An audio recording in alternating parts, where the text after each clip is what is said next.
Will you remark, Senator Boucher? Thank you, Madam President.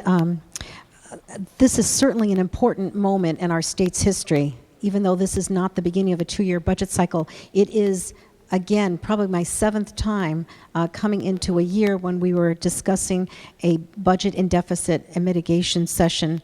And some of the comments that were just made by our good Senator Scott Franz are many of the things all of us have been hearing throughout our state, throughout our towns, those of us that represent many towns, and also throughout our own neighborhoods. And when we were discussing this just recently at a finance committee meeting, when we were getting an update by our Secretary of OPM, the comment was made by our good secretary to say, well, you know, you guys are the problem. You're just always spreading bad news. You know, maybe if we were a little more cheerful and optimistic. But unfortunately, the facts speak for themselves, as Senator Franz just talked about. And when I explained to him that it appeared that the public and our businesses wanted to send a verbal 2x4 across the heads of our legislators to have them pay attention, because it didn't appear that anyone up here was listening to them.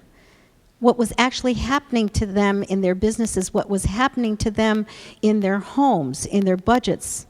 It's not just GE or Travelers or these big marquee names that have captured national attention that brings negative publicity upon our wonderful, beautiful, breathtaking state.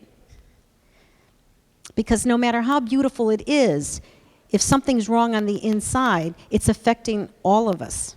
And we are tired of hearing from our realtors and our home builders who are struggling so hard, not just in Waterbury and Bridgeport or New Haven, but in towns like New Canaan and Greenwich and Bethel and Ridgefield. When you talk to people honestly, how's it going? When I ask my dry cleaners, how is it going? Well, okay, but it's not like it used to be. We're still not back. Even our diners. This is really serious. We're in serious trouble in our state. And when I asked the question during this meeting in finance, is it going to cost the state even more for borrowing on our interest rates? No, not at all. And the very, very next day, there were media and publications stating that, yeah, Connecticut was looking into the future at possibly another reduction in its rating and another higher cost of borrowing. And it affects all of our towns as well. Many of our businesses and friends work for municipal bond companies, and they'll email me and say, what is the matter with you guys? Don't you know what people are talking about out there in the marketplace?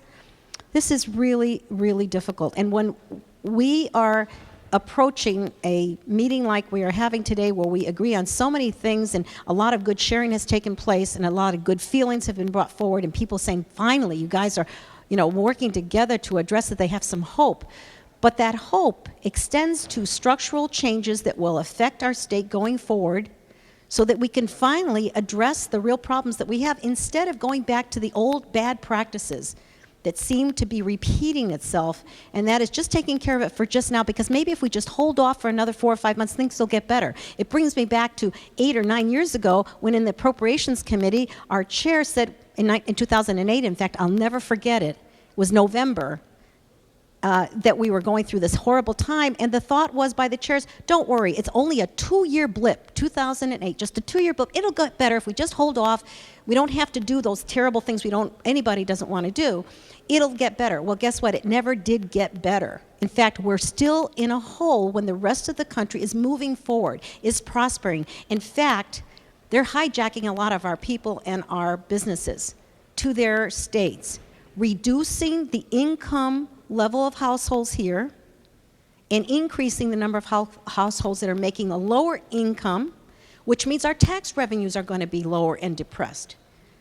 By forcing those with means and money out, We're just adding to the problem and digging ourselves into a deeper hole. We have to recognize that in some way. You can't deny the facts. You can't deny the numbers. You can't deny the people moving out.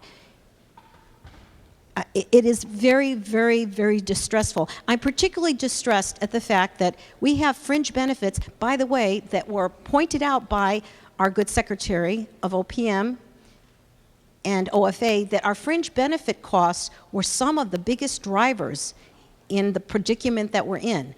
That at one time, the fringe cost of a state employee was about 50% of the salary, and we're reaching over 75% right now in just a few years, nearly 80%. That is something that has to be addressed, and it's not going to be addressed in this budget, but there are opportunities. And I implore the majority who have an unprecedented opportunity to really make serious changes, both in having the governor's office and a supermajority in the House and Senate. What an opportune moment that you have. And a time when contracts are being opened and individuals can be brought to the table and really told the truth about our long-term prospects, because we all want everyone to get what they've earned in the way of good pension and benefits to secure them and their families. But if it is headed for a deep fall, they need to know that in front, and they would cooperatively get together and make some structural changes that would then not bring us to the same spot again and again and again. The prospects of us coming back here next year at this time and looking at a $300 million deficit or $1 billion into the future, this does nothing to really curtail that. That's what people are looking for, those that understand state budgets and their own financial situation. This does not make the long-term changes that will really set us in a path for prosperity. Rhode Island did it. They did it. They made those hard choices. That's a Democratic state with a Democratic treasurer who's now the Democratic governor. Good for them. We should take their lead and follow that good best practices. It could have been done here. We were so darn close. I really felt like we would really get there this time. And I don't know if people's day jobs affect the way that they function or work here, but somehow we have to leave that at the door and come back here and look at the situation honestly.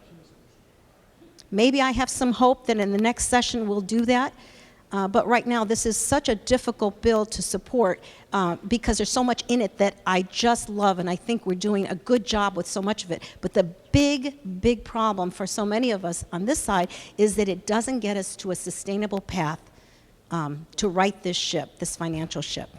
And by the way, I'm very concerned about the fringe UConn's University Reserve accounts, even though they may have money in there. But for us to tamper with that, remember, tuition costs are going through the ceiling, not just in Connecticut, but throughout the country. And for me and my family, that was the only way to bridge the income gap, is to get a higher education. And if we preclude more young people coming from low-income families and homes, and we preclude them from reaching that step, getting to community college or a state university system because tuitions have gone up 20, 30, 40%, we are in danger of really harming the foundation of this democracy. We cannot go on a path of the haves and have-nots and continue to widen that gap.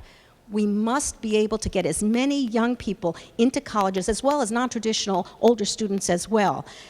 And this, by the way, the fringe costs of the state will exacerbate that, will harm it, and if we shortchange our university system, it translates into a tuition increase. And that's the last word I'm going to say about that, because that's one of the areas I think that we all should be very concerned about. Thank you, Madam President.